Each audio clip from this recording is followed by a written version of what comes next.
یہ نور ہدایت کی فضائیں، یہ ہوائیں، قول خدا کی، قول نبی کی یہ صدائیں۔ مزید نئے بیانات سننے کے لیے چینل راہ ہدایت بیان کو ضرور سبسکرائب کریں۔ آنے والی ساری ترقیوں کو اللہ ہی نے ترتیب دی ہے، یہ دنیا والوں نے نہیں ترتیب دی ہے کہ دنیا میں اتنی ترقی کر لی کہ اللہ بھی نہیں کر سکتا۔ نعوذ باللہ، یہ انسان یہ کہنا چاہتا ہے یہ ترقی اللہ کی طرف سے نہیں ہے، یہ ترقی تو دنیا والوں نے کی ہے، اس لیے دنیا والوں کی ترقی کے زمانے میں طریقہ کچھ اور ہونا چاہیے۔ یہ ترقی ساری کی ساری اللہ ہی نے کی ہے۔ اب یہ بات الگ ہے کہ اس ترقی یافتہ زمانے میں ترقی یافتہ چیزوں کا صحیح استعمال کون کرے گا، غلط استعمال کون کرے گا، یہ فرق ہوگا۔ ترقی یافتہ زمانے کی ترقی یافتہ چیزوں کو استعمال کرنا غلط نہیں ہے، اس کا غلط استعمال کرنا غلط ہے۔ تو قیامت تک آنے والی ساری ترقی اللہ ہی نے دی۔ جس اللہ نے سلیمان علیہ السلام کا تخت اڑایا تھا وہی اللہ آج ہوائی جہاز اڑاتا ہے۔ جس اللہ نے حضرت عمر رضی اللہ عنہ کی آواز مدینہ سے لے کے فارس تک بغیر کسی اسباب کے پہنچائی تھی، وہی اللہ آج یہاں سے لے کے دنیا کے کونے تک موبائل کے ذریعے آواز اللہ ہی پہنچا رہا ہے۔ حالانکہ اللہ، میں نے پچھلے ہفتے بتایا کہ اللہ اسباب کا محتاج نہیں ہے، یہ اسباب تو اللہ اور بندے کے درمیان جو پردہ ہے اس کو چھپانے کے لیے، ورنہ سب کو پتہ چل جاتا ہے دیکھو فلاں اتنا بڑا اللہ والا ہے، فلاں اتنا بڑا گناہ گار ہے۔ یہ اللہ والا وہ ڈائریکٹ اللہ سے لے کر ساری چیزوں کو، اور یہ گناہ گار کو کچھ مل ہی نہیں رہا۔ اس کو پردے میں رکھنے کے لیے، غیب میں رکھنے کے لیے اللہ نے اسباب کا آڑ رکھا ہے، پردہ رکھا ہے۔ اگر اللہ یہ پردہ ہٹا دے تو لوگوں کے راز فاش ہو جائے، اور اللہ تو ستار ہے، سب کے عیبوں کو چھپانے والا ہے۔ وہ تو بنی اسرائیل کی ہٹ دھرمی کی وجہ سے اللہ نے ان کے عیبوں کو ان کے دروازے پہ لکھ دیا تھا کہ اس نے آج رات یہ غلط کاری کی، اس نے آج رات یہ گناہ کیا۔ سب کے بنی اسرائیل میں ایک لمبا عرصہ گزرا ہے، حضرت یعقوب علیہ السلام سے لے کر حضور پاک صلی اللہ علیہ وسلم کو مبعوث ہونے تک یہ بنی اسرائیل تک پورا، کیونکہ یعقوب کا لقب اسرائیل تھا جس کے معنی آتے عبداللہ۔ ان کی ساری اولادیں یعقوب علیہ السلام کے ان 11 بیٹے تھے، ان 11 بیٹوں سے 11 قبیلے بنے، بلکہ حضرت یوسف علیہ السلام کو لے کر 12 تھے، تو ان 12 بیٹوں کے 12 قبیلے بنے۔ وہ سارے قبیلے علاقوں میں پھیل گئے، کوئی عرب، حضرت اسماعیل علیہ السلام کی اولاد عرب میں رہتی تو ان کا علاقہ وہ عرب میں رہے، کوئی سیریا چلا گیا، کوئی ملک شام، کوئی یمن چلا گیا، تو سارے لوگ ایسے پھیل گئے۔ مدینہ منورہ میں بنی اسرائیل ہی آباد تھے، ان کے ہی 2 قبیلوں کے درمیان جو بنی نذیر اور بنو قریظہ تھے، بنی اسرائیل کی ہی اولاد تھی۔ یہ سارے لمبا عرصہ ان کا گزرا ہے، لیکن ان میں سے چند ایک کے تعلق سے اللہ کا یہ فیصلہ ہوا تھا کہ ان کے گناہ ان کے دروازوں پر لکھے جائیں، ورنہ اللہ تو ستار ہے۔ اللہ نے بڑے بڑے گناہ گاروں کے گناہ کو چھپایا، ہمارے گناہ کو چھپایا ہے۔ ہم مسجد میں بیٹھ کر گناہ کر رہے، اللہ نے اعلان نہیں کروایا کہ اعلان کر دو یہ اللہ کی مسجد میں بیٹھ کر گناہ کر۔ میں نے حرم میں دیکھا کہ حرم میں ایسے ایسے گناہ کر رہا ہے انسان اور اس کو شرم نہیں آ رہی۔ حدود حرم کے اندر جہاں لوگ طواف کر رہے کہ موبائل کا ایسا دور دورہ ہے کہ موبائل سے ہر وقت ویڈیو حرم کے اندر بنائی جا رہی ہے۔ شیطان نے ایسا کھیل کھیلا مسلمانوں کے ساتھ کہ انہوں نے ویڈیو کو جائز قرار دے دیا۔ ہمارے ملک ہندوستان ابھی محفوظ ہے، دارالعلوم دیوبند کی طرف سے اب بھی یہی فتویٰ ہے کہ فوٹو اور ویڈیوز جو موبائل سے بنائے جاتے ہیں وہ اب بھی حرام ہے، بلا ضرورت کسی چیز کا کوئی استعمال نہیں۔ جو لوگ بنا رہے ہیں چاہے وہ داری ٹوپی کے آلو بنا رہے ہیں، دارالعلوم دیوبند کا فتویٰ ابھی بنتا نہیں ہے۔ پڑوس والوں نے اجازت دے دی تو پڑوس والیوں کو میں نے دیکھا کہ اتنا ویڈیوز بنا رہے ہیں کہ طواف کرنے سے زیادہ ان کے ویڈیو بن رہے ہیں، اشارہ دکھلاوا کہ خانہ کعبہ کو غلاف کو چھوڑ رہے تو اس کو دکھلاوا کرے، حجر اسود کے پاس جا رہے اس میں دکھلاوا کی ساری ویڈیوز بنا کے دنیا والوں کو دکھا رہے. حضور پاک صلی اللہ علیہ وسلم کے روزے پر جا کر وہاں کہہ رہے دیکھو اب میں روزے پر حاضری دینے جا رہا ہوں, اب میں درود پڑھ رہا ہوں. یہ ساری عبادتیں جو خالص اللہ کے لیے ہونی چاہیے تھی, وہ جگہ جہاں ایک نیکی کی لاکھ نیکی ملتی ہے وہاں اتنے بڑے بڑے گناہ ہو رہے. لیکن اللہ نے کبھی اعلان نہیں کروایا حرم سے دیکھو یہ لوگ گناہ کر رہے ہیں, ان کو نکالا جائے. اللہ تو ستار ہے نا. اللہ کا میدان محشر میں بھی بہت سے لوگوں کے ساتھ ستاری کا معاملہ فرمائے, اس لیے اللہ نے ہمارے عیبوں پر پردہ ڈال رکھا ہے. ورنہ سب کو پتہ چل جاتا کہ فلاں گناہگار ہے, وہ مانگ رہا ہے اللہ سے, اس کو نہیں ملتا. تو ساری ترقیاں اللہ ہی کی دی, اللہ ہی سارے کام اللہ ہی کر رہے, کوئی اور نہیں کر رہا. یہ ہمارے زمانے جو کفر میں جو شرک میں لطفت ہے وہ کہہ رہے ہیں کہ تو دنیا والوں سے ہو رہا ہے. یہ ہمارے مسلمان آج ان کی عبادتیں بھی شرک, عبادتوں کے اندر بھی شرک ہے اور احساس نہیں.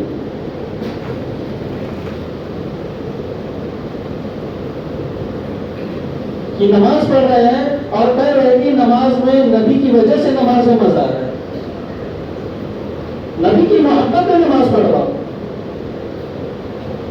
جبکہ نماز یہ 100% اللہ کا حق ہے, اس کے اندر نبی کی محبت بھی نہیں آئے گی, اس میں نبی کا طریقہ ہوگا. یہ نماز نبی کے طریقے کی وجہ سے اس نماز میں 4 چاند لگ جائے گی. جس نماز کے اندر نبی کا طریقہ نہیں ہوگا وہ نماز اللہ کے حضور مقبول نہیں ہوگی. لیکن اس عبادت کے اندر اللہ کو خالص رکھا جائے, نبی کے طریقے کے بغیر یہ عبادت بھی مقبول نہیں ہے, منہ پر مار دی جائے گی. لیکن عبادت کس کے لیے کر رہے ہیں, اس کے لیے خلوص ہو اللہ کا. آج مسلمان کہہ رہا ہے کہ نبی کے لیے پڑھ رہا ہوں. نبی نے تو آخری دم میں یہ بھی منع کر دیا کہ میرے روزے کو خود کھانا نہ بنانا, سجدہ گاہ نہ بنانا. ورنہ تو جس طرح لوگوں نے دوسرے نبیوں پر قیاس کر کے کئی ایک طریقے نبی کو خوش کرنے کے لیے ایجاد کر رکھے ہیں بظاہر, اس سے نبی خوش ہو جائیں گے, اس سے نبی کی محبت آئے گی. ویسے ہی وہ دوسرے نبیوں کی قبروں کو دیکھ کر نبی کی قبروں کو بھی عبادت گاہ بنا لیتے. دوسرے اولیاء اللہ کی قبروں کو دیکھ کر نبی کی قبر کو بھی عبادت گاہ بنا لیتے. لیکن حضور نے صاف منع کر دیا تھا, اس لیے اللہ نے محفوظ رکھا حضور کے روزے کو کہ وہاں کوئی سجدہ نہیں ہوتا, وہاں تو بس درود پڑھے جاتے. لیکن کچھ برطرف لوگ پھر بھی جا کے وہاں کچھ نہ کچھ غلط کرتے. اللہ حفاظت کرے اس کی. تو قیامت تک جو طریقہ متعین کر دیا اللہ نے, یہ قیامت تک کے ترقی کو سامنے رکھ کر کیا ہے. انسان قیامت تک زندہ رہیں گے, اسلام قیامت تک زندہ رہے گا, تو اسلام پر جو عمل کیا جائے گا وہ طریقہ بھی اللہ نے متعین کر دیا ہے کہ جس طریقے سے حضور نے ٹوٹی پھوٹی مسجد کے اندر نماز پڑھی ہے, اسی طریقے پر قیامت تک آنے والی بڑی بڑی مساجد کے اندر بھی نماز پڑھی جائے گی. مسجدوں کی ترقی سے نماز کا طریقہ نہیں بدلے گا. بیت الخلا کے ترقی کر جانے سے بیت الخلا کرنے کا طریقہ نہیں بدلے گا. استنجا کھانے کے نئے نئے طریقے ایجاد ہونے کے باوجود استنجا کرنے کا, استنجا حاصل کرنے کا طریقہ نہیں بدلے گا قیامت تک. کہ نماز کے اندر مسواک سے جو نور پیدا ہوتا ہے اور نماز مسواک استعمال کرنے سے نماز کے اندر جو 70 گنا ثواب بڑھ جاتے ہیں وہ قیامت تک مسواک سے ہی بڑھے گی. وہ کسی برش سے, کسی ترقی یافتہ اشیاء سے نہیں بڑھنے والا. اس لیے حضرت جی بار بار فرماتے ہیں قیامت تک استنجا کرنے کا طریقہ نہیں بدلے گا. جو طریقہ نبی کا ہے وہ سنت قیامت تک رہے گی. ایسی عبادات کی سنت, دعوت کی سنت اور ضروریات کی سنت سارا کا سارا قیامت تک چلے گا. یہ بھولا بھالا مسلمان کہتا ہے دنیا ترقی کر گئی, ابھی تم دنیا چاند پر پہنچ گئی, ابھی تم یہیں پر ہو. ابھی تم قرآن میں ہو، ابھی تم احادیث میں پرانی تعلیمات حاصل کر رہے ہو. ٹھیک ہے، ہم تو وہاں پہ ہے جہاں سے کامیابی ملتی ہے، اور دوسرے لوگ جن کی تم مثال دے وہ چاند پر پہنچ گئے، تم نہ ادھر کے نہ رہے نہ ادھر کے. یہ دھوبی کا گدھا ہے، نہ گھر کا نہ گھاٹ کا.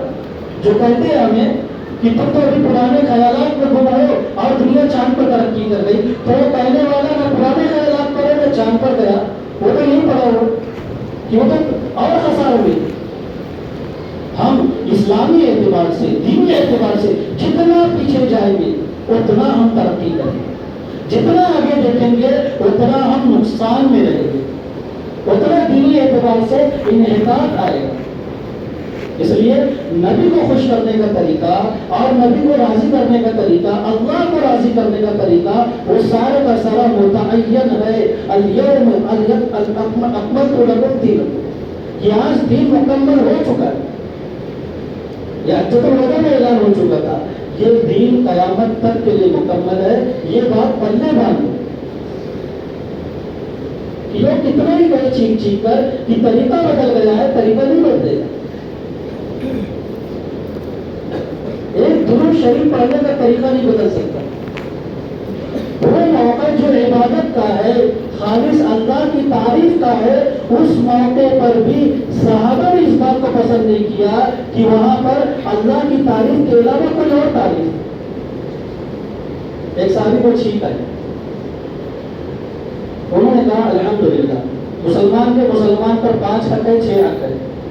ان میں سے ایک حق یہ ہے کہ جب کسی مسلمان کو چھینک آئے اور چھینکنے والا الحمدللہ آواز سے کہے، تم کو سنائی دے دے تو تم کہو یرحمک اللہ. تو کسی صاحب نے کہا الحمدللہ والصلاۃ والسلام علی رسول اللہ، اللہ کی تعریف کی اور ساتھ ساتھ نبی پر درود بھی پڑھ دیا. کہ نبی پر درود پڑھنا ایک بابرکت چیز ہے، نبی پر درود پڑھنا نبی کا حق ہے. لیکن یہ موقع جو تھا، اس موقع پر نبی کی تعلیم کیا ہوا دیکھنا. تو ایک صحابی نے فوراً ٹوکا، یہ کیا کر رہے تم؟ درود پڑھ رہے ہیں اور اس درود پڑھنے سے صحابی روک رہے ہیں. یہ کیا کہ تم نے؟ کیا نبی کی یہی تعلیم ہے؟ اس موقع پر صرف اللہ کی تعریف کرنے کا نبی پاک صلی اللہ علیہ وسلم کی طرف سے حکم ہے کہ صرف تم کہو الحمدللہ بس. ان صحابی نے کوئی غلط تو نہیں کیا تھا، سامنے والے نے نبی کو درود نہیں پڑھایا تھا نا. الحمدللہ والصلاۃ والسلام علی رسول اللہ. فوراً ٹوکا گیا ان کو کہ تم ایسا نہیں کر سکتے، یہ نبی کی تعلیم نہیں ہے. نبی کی تعلیم قیامت تک کے لیے یہی ہے کہ چھینک آنے پر صرف الحمدللہ کہا جائے گا، اس کے پیچھے آگے کوئی درود نہیں. کیوں؟ یہ اللہ کی تعریف کا موقع ہے. یہ اپنی طرف سے درود پڑھنے کے، اپنی طرف سے کسی ایک عبادت کرنے کو خاص کر لینا، یہ بدعت ہے. یہ دین کے اندر نئی چیز کا ایجاد کرنا ہے. عبادت وہ چیز، یہ درود پڑھنا یہ عبادت ہے. لیکن ان صحابی نے اپنی سمجھ سے چھینک آنے کے بعد اس درود کا اضافہ کر لیا تھا. فوراً ٹوکا، انہوں نے بھی فوراً توبہ کی، بحث نہیں کیا. یہ دیکھو کافر آ گئے، یہ دیکھو یہ آ گئے، وہ آ گئے. نہیں، ہاں آپ صحیح کہہ رہے ہو، نبی کی تعلیم یہ نہیں ہے. اس موقع پر صرف اللہ کی تعریف کرنا ہے، درود پڑھنا نہیں. فوراً ٹوکنے والے نے ٹوکا اور فوراً پڑھنے والے نے توبہ کی. رجوع کیا اپنے قول سے اور عمل سے. تو کسی بھی عبادت کو اپنے طرف سے خاص کر لینے کا نام بدعت ہے. آپ دعا قنوت پڑھتے ہو وتر میں، وتر کے اندر دعا قنوت پڑھنا متعینہ وقت ہے. یہ وقت شریعت کی طرف سے متعین ہے. نبی پاک صلی اللہ علیہ وسلم نے متعین کیا ہے کہ تیسری رکعت میں سورہ فاتحہ سورت پڑھنے کے بعد اللہ اکبر کہہ کر کانوں تک ہاتھ اٹھاؤ، باندھنے کے بعد دعا قنوت پڑھو. یہ وقت متعین ہے. اگر کسی نے وقت سے بے وقت کیا، اب اس کے اوپر دم لازم آئے گا سجدہ سہو کا، کہ اس کو سجدہ سہو کرنا پڑے گا ورنہ اس کی نماز نہیں ہوگی. یہ وقت شریعت کی طرف سے متعین ہے. اب کوئی اس وقت کو بدل دے اور کہے کہ میں تو اتحیات کے بعد دعا قنوت پڑھوں گا، یا میں سنا کے بعد دعا قنوت پڑھوں گا تو اس کی نماز نہیں ہوگی، جان بوجھ کر کرنے والی ہے۔ نماز کے اندر اپنی طرف سے کوئی وقت آگے پیچھے کر دیا جان بوجھ کر، اس کی نماز فاسد ہو جاتی ہے۔ غلطی سے ہو گیا تو غلطی کی تلافی کے لیے سجدہ سہو ہے، جان بوجھ کر کیا تو جان بوجھ کر کرنے سے وہ فرض ادا ہی نہیں ہوگا۔ تو یہ دعا قنوت اگر ہم نے نماز کے باہر متعین کر لیا کہ میں تو ظہر کے بعد روزانہ چند لوگوں کو جمع کر کے دعا قنوت پڑھوں گا زور زور سے، مثال دے رہا ہوں، یہ دعا قنوت اللہ سے رجوع ہے، اپنے گناہ پر استغفار ہے۔ اللہم انا نستعینک، اے اللہ ہم آپ سے مدد طلب کرتے ہیں، ونستغفرک، اور آپ سے اپنے گناہوں کا اعتراف کرتے ہیں، مغفرت طلب کرتے ہیں، اور اپنے ایمان کا اظہار ہے۔ تو اگر کوئی اپنی طرف سے وقت متعین کر لے کہ میں ظہر کی نماز کے بعد اکیلے یا چند لوگوں کو بیٹھ کر روزانہ متعینہ وقت پر یہ کروں گا، تو اگرچہ یہ دعا قنوت پڑھنا ایک دعا ہے اور استغفار ہے، ایمان کا اظہار ہے، لیکن اس کا یہ عمل گناہ بن جائے گا۔ اپنی طرف سے طریقہ کار متعین کرنے سے، اپنی طرف سے وقت متعین کرنے سے یہ گمراہی بن جائے گی، اب اس پر اس کو گناہ ملے۔ لیکن وہ چیزیں جو شریعت سے ثابت ہے اس کو کسی خاص وقت کے ساتھ متعین کر لینا اس کی اجازت ہے، لیکن اپنی طرف سے کوئی طریقہ آپ متعین نہیں کر سکتے۔ یہی قیاس آپ ساری چیزوں پر کر دو کہ اپنی طرف سے کوئی ایک چیز متعین نہیں کر سکتے کہ میں تو 2 رکعت نفل روزانہ پڑھوں گا عصر سے پہلے اور یہ ہمیشہ پڑھوں گا۔ اب اس کا یہ 2 رکعت نفل روزانہ عصر سے پہلے متعین کر دینا اپنی طرف سے متعینہ وقت پر، یہ بدعت ہو جائے، اس پر اس کو بجائے ثواب کے گناہ ملے گا۔ کیوں؟ اس لیے کہ سارا کا سارا متعین ہے، اللہ نے دین مکمل کر دیا ہے قیامت تک کے۔ اب آپ اپنی طرف سے کوئی طریقہ کار نہیں متعین کر سکتے، تو زمانہ کتنی ترقی کر جائے وہ طریقہ وہی رہے گا جو حضور کا طریقہ ہے ہر چیز میں۔ نہ کھانے کے اندر طریقہ بدلے گا کہ فارس کے دربار میں بیٹھ کر صحابی کا لقمہ گر جا رہا ہے تو وہ لقمہ گرے ہوئے لقمے کو اٹھا کر کھا رہے ہیں اور آنکھ دکھانے والے کو کہہ رہے ہیں کیا میں اپنے نبی کا طریقہ ان بیوقوفوں کے لیے چھوڑ دوں؟ اترک سنت حبیبی بہذہ الحمقاء، کہ میں اپنے نبی کا طریقہ ان بیوقوف بادشاہ اور وزیروں کے لیے چھوڑ دوں؟ کہ نبی کا جو طریقہ ہے وہ اللہ کی طرف سے متعین ہے، کوئی اور اس طریقے پر آنکھ دکھائے، کوئی طریقہ بتائے، وہ بیوقوف ہے، چاہے کتنی دنیا ترقی کرے۔ اب دنیا نے ترقی کر لی اور کہہ دیا کہ ہم تو اوپر بٹھا کر کھانا کھلائیں گے، کرسی اوپر، طریقہ متعین کر دی کہ بھائی ترقی یافتہ، اب تو اور ترقی یافتہ زمانہ نکل گیا کہ آؤ اور لائن لگاؤ، کھانا لو اور جانوروں کی طرح کھڑے ہو کے کھاؤ، کہ میں نہیں جاتا۔ اب اس کو ترقی سمجھ رہے، اپنے آپ کو جانوروں کی صف میں کھڑا کر کے ترقی سمجھا جاتا ہے کہ جانوروں کی طرح کھڑے ہو کر کھانے کو ایک فیشن، کہ نبی کے خلاف کھانے کو فیشن، کہ بھائی الٹے ہاتھ سے پانی پیو، بڑا اچھا لگتا ہے، دیکھنے میں اچھا محسوس ہوتا ہے، تمہارے اچھا کر دینے سے وہ چیز اچھی نہیں ہو جائے گی۔ اور فیشن بنا ہوا ہے کہ موبائل سیدھے ہاتھ سے چلا رہے اور الٹے ہاتھ میں، الٹے ہاتھ سے چائے پی رہے، الٹے ہاتھ سے پانی پی رہے، کہ بھائی یہ فیشن چلا ہے۔ میرے نبی کے طریقے کے مقابلے میں ساری دنیا کی دولت کی کوئی حقیقت نہیں ہے، ساری دنیا کی دولت میرے نبی کے طریقے کے مقابلے میں گوبر ہے، کوئی حیثیت نہیں رکھتی۔ لیکن اب یہ گوبر ان کی نظر میں تو کچھ اور ہوگا جو کھاتے ہیں، لیکن یہ حقیقت یہ کہ میرے نبی کا طریقہ سب سے پیارا ہے اور سب سے کامیابی دلانے والا ہے۔ آپ ایک ذہن میں رکھو کہ قیامت تک نہ لباس میں، نہ شادی بیاہ میں، نہ تنہائیوں میں، نہ عبادات میں، نہ درود پڑھنے میں، نہ استغفار کرنے میں کوئی طریقہ کسی دنیا کا نہیں چلے گا، کسی دنیا والے کا نہیں چلے گا۔ طریقہ تو نبی کا ہی چلے گا، تب وہ عبادت ہوگی، ورنہ وہ ضلالت ہوگی، گمراہی ہوگی۔ وَكُلُّ ضَلَالَةٍ فِي النَّارِ، ہر گمراہی کا ٹھکانہ جہنم ہے۔ اللہ تبارک و تعالیٰ سے دعا ہے کہ اللہ ہم سب کو غیروں کے طریقے سے محفوظ فرمائے، 100% نبی کے طریقے پہ ہر زمانے میں ہر موقع پر چلنے کی توفیق عطا فرمائے۔